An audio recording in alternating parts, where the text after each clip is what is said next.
This year at PAX, I had an opportunity to interview Ryan and CJ of Jackbox Games immediately after the panel that they were running at the main stage, where they were showing off two new games in the Jackbox Party Pack 9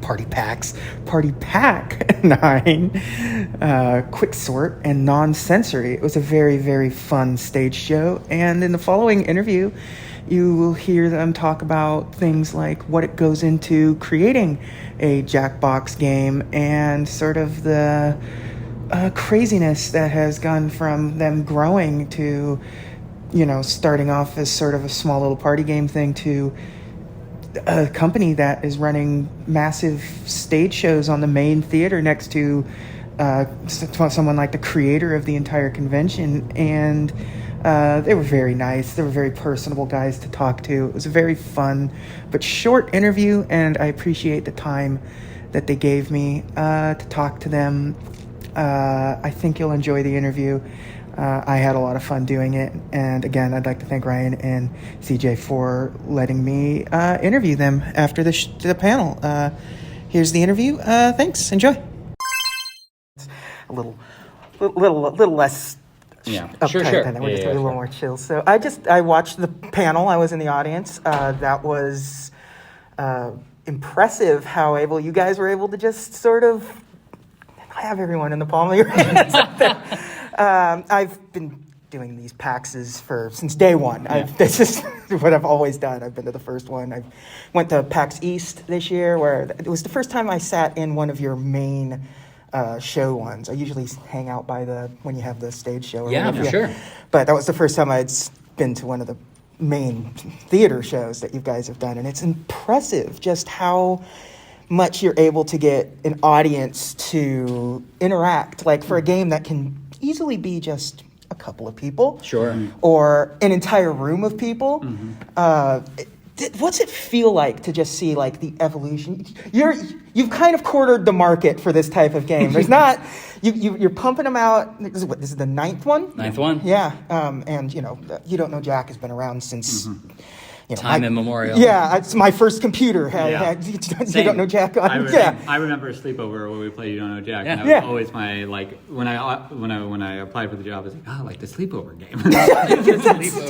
It's the perfect kind of game. It's for that kind of thing. And for sure. It's like, does it just feel like surreal sometimes to just sit like on a like a stage show? It's like it's not even like a booth down there. You're like on the stage with like next to you is.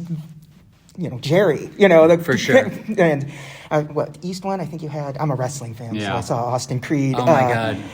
It's so great. Yeah. Xavier Woods having him on is like amazing. Yeah. He's so funny. So it's like, what does it like? I can't imagine that being something that you can just predict is going to be what you do when you're making making party games. I didn't think it was going to be a party game like this.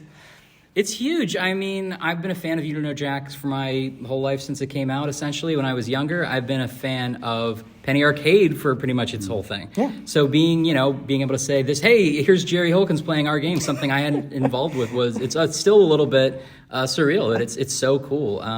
We get a lot of free, credit because the panelists are so funny. Yeah. So we get to just be like, here, play the games, and we take some credit for it. But no, it is absolutely surreal, and it's so cool to see people excited about something we really feel passionate about. I mean, that's what you're saying is it started out as games that you can play in a room, and that was the idea. And then at some point, somebody, not even really us at first, realized that it's also games people like to watch other people play, and then Twitch streaming started happening. Yeah. So these big panels started happening, and it's when you have games where the goal is to make your players get a chance to be really funny. Yeah. People love watching funny people. So it is such a you can play at home, laugh at your friends, or you can watch other people play and laugh at their jokes. Yeah, absolutely. It's impressive. Like my parents, like the extent of their gaming is Miss Pac-Man. Yeah, sure. Like that's like they have a Miss Pac-Man cocktail table in their living room. That is their coffee table, basically. Nice. But I can get them to play Vivid every time with that because and having it just be your cell phone or the laptop or an iPad or whatever. It's just the accessibility for it to be a party game for families Yeah. is an impressive feat. Yeah, that's why we haven't done an app. You know, like Yeah. we had a long time ago. We did, but because we wanted to be literally, if you've never heard of our games, you could be playing them in seconds by just going on the browser on your phone. Yeah. We could theoretically have more features in certain ways if we did the app, but honestly, the browser has been good to us. So Yeah. we're happy to stick with it. Yeah, everything has a browser on it now. Absolutely. So it's like it's not hard to Play it on your smart fridge. Exactly.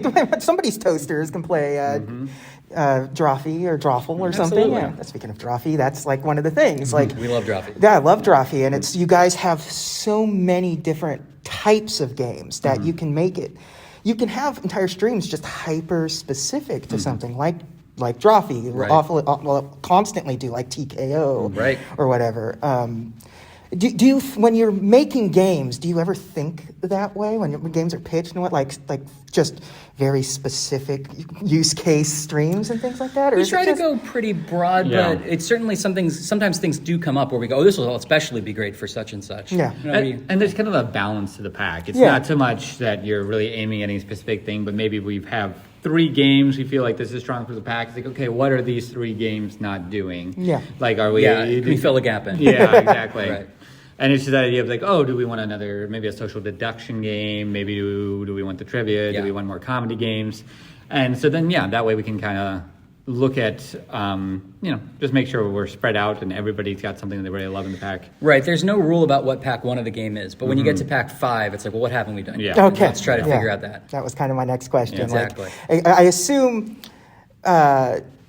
it's just like a lot of like, especially early animation studios where it's just kind of like everyone just pitch something. It's an open door policy. yeah. You just pitch something, and I assume that's what's going on. Is there like, are there meetings about that kind of thing, or is it just like how does like a pitch work? All of the above. Seriously, sometimes it's as easy as turning to a coworker or just saying, hey, you want to chat for like 2 minutes? I got this idea. And then maybe play test, like maybe play test with your friends with the writers. You just do writers. But just recently we tried to say like, hey, you can, if you have an idea, just go ahead and reach out to an artist, a controller tech or somebody, and see if you can get on his feet and see what it looks like. Yeah. It used to be so much, because we used to do, and we still do a lot of playtesting on paper. Yeah. Yeah. But of course now pandemic has changed that to some degree. We're doing a lot more, Zoom meetings. Yeah. Yeah. And that requires a little bit more tech. And sometimes when we have these, because our tech is getting fancier with the controller paper test, like I remember one paper test involved me printing out like 50 images for it to kind of replicate what I wanted to go for in the play test. We'll make that one eventually. Yeah. That's a lot like early days of like Yeah. Walt Disney Animation, where Sure it's thing. just the entire room is just Yeah. the storyboard. That was before they did the. Instead of beautiful drawings, it's like people saying "but." at the Yeah, end. well, I mean, look at that. Butts are beautiful. Butts You don't are have to- you don't have to.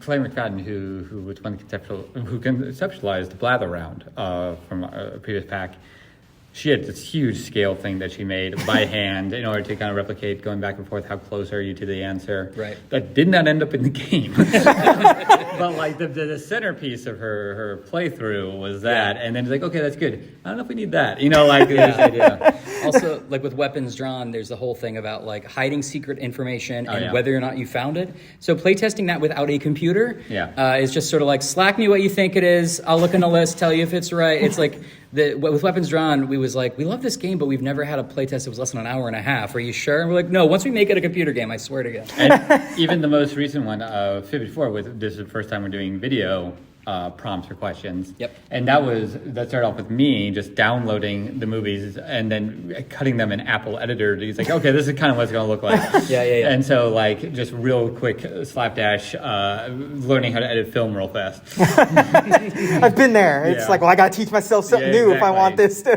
come across. Yeah, that's a big thing. Yeah. And sometimes it is, if you want something to come across, like, okay, I'll champion this and I'll show you what it looks like. Yeah. Yeah. Absolutely.